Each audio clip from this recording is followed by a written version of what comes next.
Bien, dans cette vidéo, je vais vous faire une présentation de l'ensemble des membres d'une équipe lors d'un processus de fabrication, d'un processus de production d'un clip vidéo. Tant au niveau de la pré-production que de la production, du tournage, puis ensuite en post-production. Alors il faut savoir que cette équipe-là, c'est quasiment l'équipe parfaite qu'on pourrait avoir. Évidemment, vous, en débutant en réalisation ou en n'ayant pas de budget, vous n'aurez pas du tout cette équipe-là. Mais ça va vous donner une idée du nombre d'actions, du nombre de compétences à accumuler si vous voulez faire tout vous-même, ce que la plupart des gens avec petit budget ou qui font des clips pour eux-mêmes ou pour une petite équipe font. Et ça va vous donner aussi la possibilité d'entrevoir le fait que lorsque vous allez monter en budget, petit à petit, vous allez déléguer telle ou telle partie du boulot. Prenons donc les membres d'une équipe en pré-production. Donc, si vous vous rappelez, dans le premier module, je vous avais dit, voilà, le réalisateur, il gère l'aspect créatif, bien sûr, mais aussi l'aspect financier. Lorsqu'on a une équipe beaucoup plus grande, on va diviser ces deux parties-là en deux points. Dans le premier temps, on va prendre un producteur. Le producteur, c'est celui qui, justement, va s'occuper de la partie financière. Il va discuter avec le réalisateur va lui dire des choses du type « j'ai envie de faire ça, mais ça va coûter tant ». Le producteur va dire « non, ça on ne peut pas le faire parce qu'on n'a pas le budget pour ». Donc grosso modo, le producteur va s'occuper de la partie financière, de checker que rien ne dépasse dans le budget, et le réalisateur, lui, uniquement la partie créative. Évidemment, nous, dans la vraie vie, on va s'occuper des deux, d'accord? Mais par contre, voilà, dans une grosse équipe, ça se passe comme ça. Ensuite, vous avez les storyboarders. Encore une fois, le storyboarder, c'est pas quelqu'un auquel on fait appel forcément à chaque fois, surtout quand on est tout seul, mais c'est celui qui va dessiner les images à la main en termes de dessin des différents plans qu'on aurait en tête, en tout cas qu'on a prévu de réaliser. Vous avez aussi le scénariste. Le scénariste, c'est dans le cas où il y aurait une histoire dans votre clip.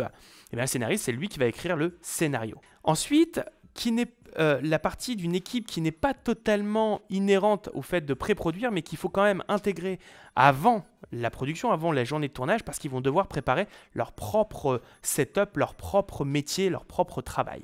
Dans un premier temps, le directeur de casting, c'est lui qui va faire en sorte de ramener les bons danseurs, les bons personnages, les bons intervenants du type figurant, les bons modèles, d'accord? Donc lui, il doit être mis au courant de ce qu'on veut faire pour choisir les bonnes personnes. Ensuite, vous avez le directeur de la photographie. Le directeur de la photographie, c'est quelqu'un qui s'occupe principalement de l'aspect esthétique des plans qu'on va prendre, notamment grâce à la lumière. C'est lui qui va checker ça, un petit peu le directeur artistique de la qualité de vos plans, tant au niveau de la lumière qu'un peu aussi de la composition. C'est ça un directeur de la photographie.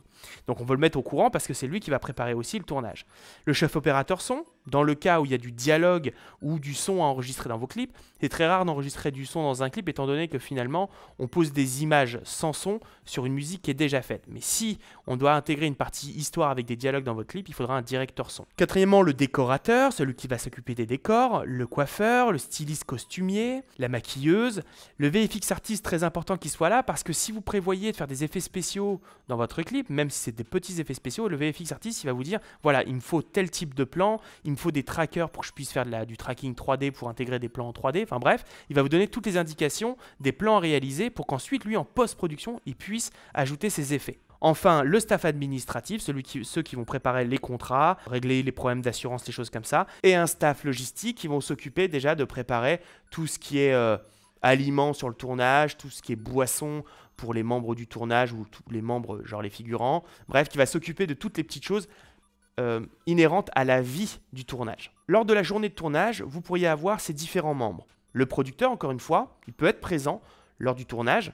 Évidemment, le réalisateur, vous-même, vous êtes présent parce que c'est vous le chef d'orchestre, c'est vous qui allez gérer différents points, vous qui allez donner les directives lors du tournage.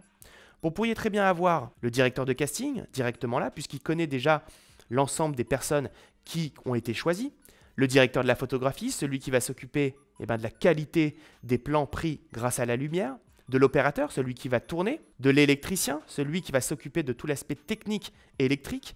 Du machiniste, celui qui va s'occuper de toutes les machines, des grues ou des dollies, des rails pour faire les travelling par exemple, le chef opérateur son, le décorateur, le coiffeur, les stylistes costumiers, les maquilleuses, le staff administratif et staff logistique régisseur. L'ensemble de ces membres sont là lors de la journée du tournage. Alors il faut savoir que chacun de ces membres lors de la production d'un clip peut avoir un ou plusieurs assistants. Par exemple, le réalisateur a souvent ce qu'on appelle un premier assistant réalisateur. Ça va permettre au réalisateur de ne s'occuper que des directives créatives et de déléguer à son premier assistant tout ce qui est opérationnel, c'est-à-dire faire les actions réellement. Ce premier assistant peut aussi avoir un ou plusieurs assistants, des stagiaires ou des assistants, pour, une fois qu'il a reçu les directives du réalisateur, redistribuer les actions.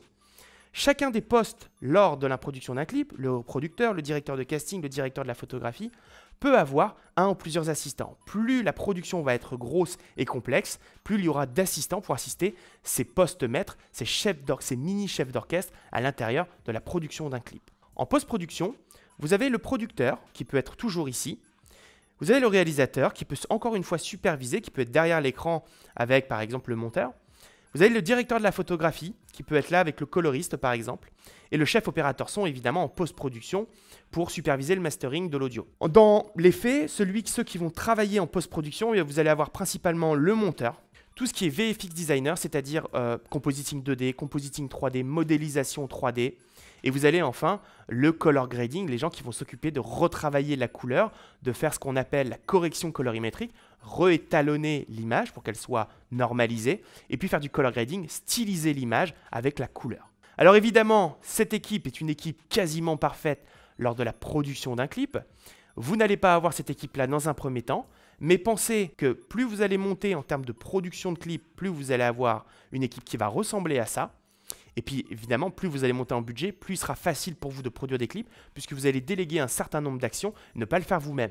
Lorsque vous allez produire un clip en tant que réalisateur avec un ou deux copains, eh bien très simplement, vous allez vous-même vous occuper de la lumière, vous allez être un peu le chef opérateur, vous allez être l'opérateur, vous allez tourner vous-même, vous allez être le directeur son, vous allez checker vous-même le son, vous allez être l'électricien, c'est vous qui allez vous occuper de brancher le groupe électrogène ou les lumières. Bref, vous allez avoir tous les postes. Vous allez vous faire assister par un ou deux copains qui vont vous tenir par exemple les diffuseurs ou les réflecteurs. Bref, vous allez vous faire entourer très légèrement, mais vous n'aurez pas du tout cette équipe. Plus vous allez monter en gamme, plus vous aurez cette équipe.